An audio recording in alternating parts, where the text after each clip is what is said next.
I wanted to go over something. I don't spend a lot of time on my hobbies, and for the most part that is deliberate. But a couple of months ago, I started doing something new. I started curing meat. I wanted to figure it out, to have a bunch of meat in the freezer, and I am actually interested in prepping and making sure that I am capable of taking care of myself in a situation where services, grocery stores, and such are no longer possible or no longer available. So I got interested in curing meat, and I went online and I looked up a bunch of videos, different countries, different processes, how they do ham, how they do prosciutto, all these different things. And some of them, they all had certain things in common. And one of the things that they had in common was salt. Every procedure that I looked at had salt in some way involved in the process, because salt is what allows the water to be leached out of the meat and turned into a cured product. Basically, they pack salt. Some of them actually pack salt around the item. Some of them just pour it around. Some of them actually submerge it in salt. That's the way hams are made for a very long period of time. The curing process was anywhere from a couple of days to 6 months, a year, 2 years, sometimes more, depending on the product and the process that they're using. But they all use salt for the initial stages, packed salt or in some way around the meat, and then the salt takes all the liquid out of the meat. And so the first day I packed salt around the meat, all this liquid comes out. It's basically sitting in a puddle. Pour off the liquid. Pack salt around it again in the areas where it was no longer covered with salt. Again, more liquid comes out. 24 hours later, have the beginnings of the process.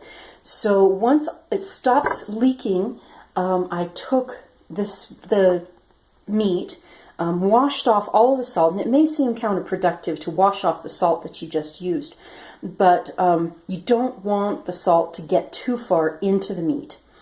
So I took the processes that I had seen, combined them to make my own version, and I tried pork first, and it was very, very good. You have to try it. You really have to try it. But anyway, I took the meat, washed off all of the salt, packed it in the seasonings that I decided to use.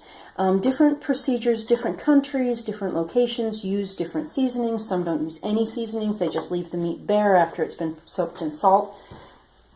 But the salt is what allows the meat to cure, draws all the liquid out, and creates a cured meat product. So I packed it all in the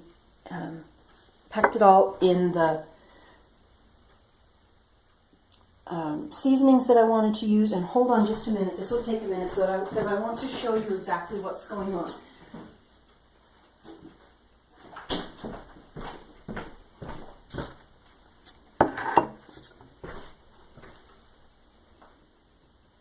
Okay, so I found a jar.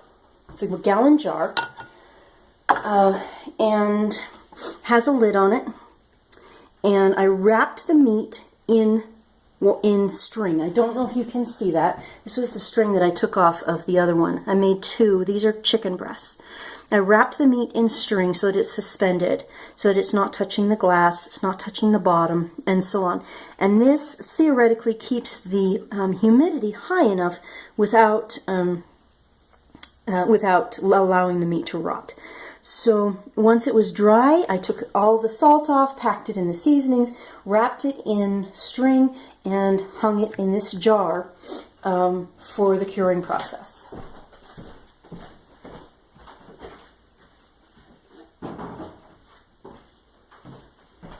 Now that is back in the refrigerator. This morning, this has been curing for 2 weeks, and I decided to take it out and test it. This is a slice of the meat. It doesn't act, it's solid. It does not act or tear like chicken breast. It's the wrong texture for chicken breast. And in reality, I don't think chicken is the best option for this type of process, because between the salt and the seasonings that I put on it, it completely overwhelmed the taste of the meat. It still tastes okay, but it does not taste at all anything like chicken. All you can taste is the seasonings. However, I then cooked some, and you can call it chicken bacon, you can call it whatever, but the flavor is very different than I expected. It is very salty, but it does not taste like a traditional chicken. It really doesn't. There's a different flavor to it. That it's been cured and then cooked. It's a very different flavor than what I would have expected. So this is definitely something that I would do. However, next time I do it, I'm going to change the process a little bit and not pack strong seasonings around the outside for the curing process. So I just wanted to show you that. It's very good. Even as raw meat, or not raw, but because it's been cured, but the flavor of the seasonings completely overwhelms the meat. So this was just a fun demonstration. Just wanted to show you what I'm doing. So I poured meat in a plate, or I poured salt in a plate, and physically packed the salt around it. Allowed the juices to drain out. Poured the juice off. Packed salt again in the areas that that showed signs of the salt not coming or not being there anymore. Drained it again.